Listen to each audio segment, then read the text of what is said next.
Hey everyone, and welcome back to The Explainer. I am so thrilled to have you here today. Look, we are diving into a piece of technology that is literally managing trillions of dollars all across the globe as we speak. But you know what's truly mind-blowing about it? The whole foundation for this absolute financial revolution didn't kick off in some billion-dollar high-tech lab. Nope. It actually started way back in 1994 with one seriously brilliant epiphany. So here is our roadmap for today.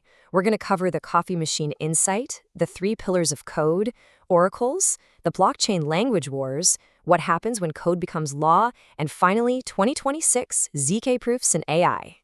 All right, let's jump right into Section 1, the coffee machine insight, and Nick Szabo's 1994 epiphany. Okay, I want you to picture this. It's 1994. This is years, and I mean years, before anyone had ever even uttered the word Bitcoin. This brilliant cryptographer named Nick Szabo is just sitting in a cafe looking at a totally ordinary coffee vending machine. And he asks himself this really profound question. What if we could entirely remove lawyers, courts, banks, all of those middlemen from our transactions and just replace them with pure computer code? He used that exact vending machine to explain his idea. Think about it. You drop in a 2 leva coin. The machine mechanically validates that the money is real. If it is, bam, it automatically dispenses your coffee. There's no salesperson, there's no paper contract to sign, and absolutely no room for fraud. This simple if-then logic, that is the absolute foundation of what we now call a smart contract. Now you can take that exact same logic and scale it up to something way larger, something like buying a car.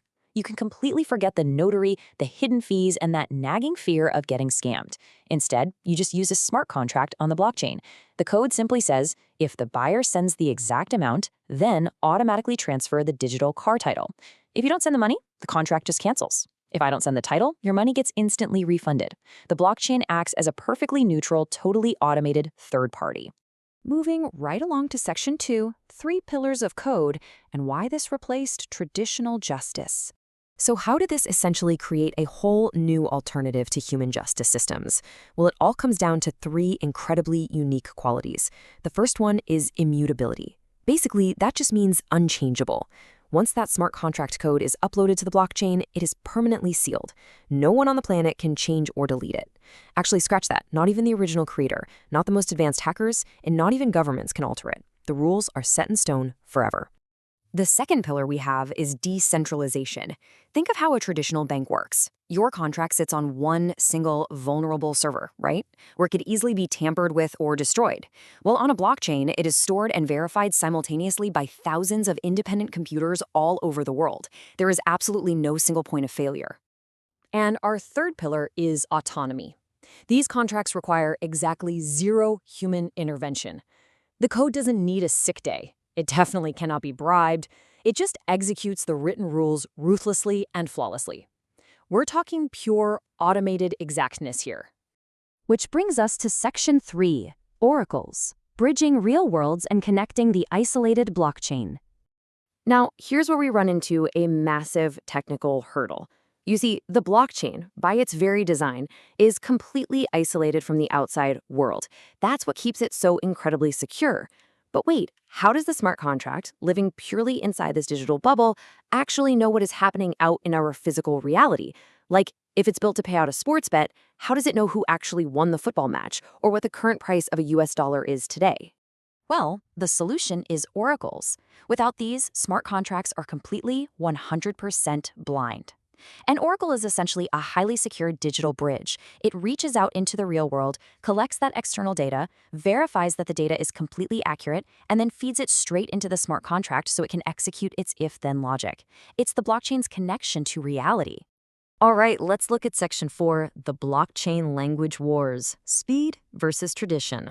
Now that we know how these smart contracts actually see the world, we have to talk about the brutal war currently raging in the space. Everyone is fighting over which programming language will be the foundation of this new economy. On one side, you have Ethereum, using a language called Solidity. It's older, yeah, and a bit slower, but it is heavily battle-tested and backed by massive global capital. On the flip side, you have next-gen blockchains like Solana, using the Rust programming language.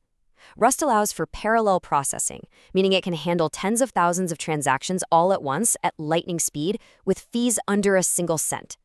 It's a real clash of titans, and billions of dollars are shifting as users constantly weigh that need for speed against established tradition. And hey, speaking of fees, it's crucial to understand that executing a smart contract is definitely not free. When you trigger a contract, say, to trade a token, you are literally forcing hundreds of computers around the globe to perform really complex math. You have to compensate them for that computing power. We call this a gas fee, and it's pretty simple. The more complex the contract and the busier the network is at that moment, the higher your fee is going to be. Time to pivot to Section 5, when code becomes law, the high-stakes reality. This brings us to a really serious, kind of sobering reality. We always have to remember who is actually writing the code for these contracts. Humans. And humans, as we all know, are definitely not perfect. In the crypto world, there's an ultimate, totally unforgiving rule. Code is law. A smart contract executes blind math. It has absolutely no compassion, no morals, and no human sense of fairness or justice. If the code says a transaction is mathematically valid, the blockchain will execute it, period. So here is the really crucial takeaway. If a human programmer makes even a tiny logical error, hackers will find that bug, and they will exploit it to drain millions of dollars in mere seconds. The blockchain isn't going to step in and stop them because, well, to the blockchain, the code simply allowed it to happen. This is exactly why official security audits by professional companies are absolutely mandatory. Guys, if a contract hasn't been audited, investing your money in it is incredibly dangerous. Finally, let's wrap up with Section 6, 2026. ZK proofs and AI, the future is here. Because early blockchains were completely public ledgers, there was literally zero privacy. Everyone could see your transactions and contract details. To fix this huge problem, cryptographers brought in zero-knowledge proofs, or ZK for short.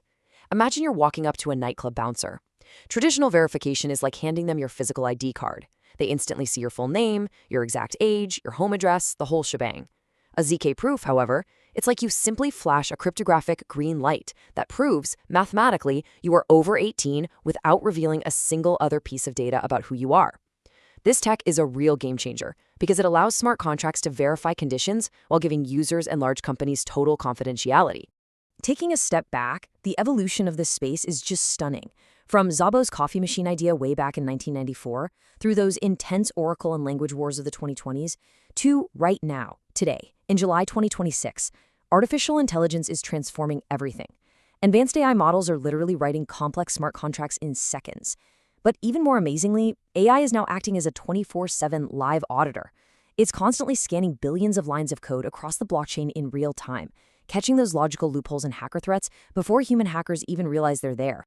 It is just incredible to think that Nick Szabo's 1994 vending machine concept has grown into this massive global supercomputer, actively managed and defended by artificial intelligence.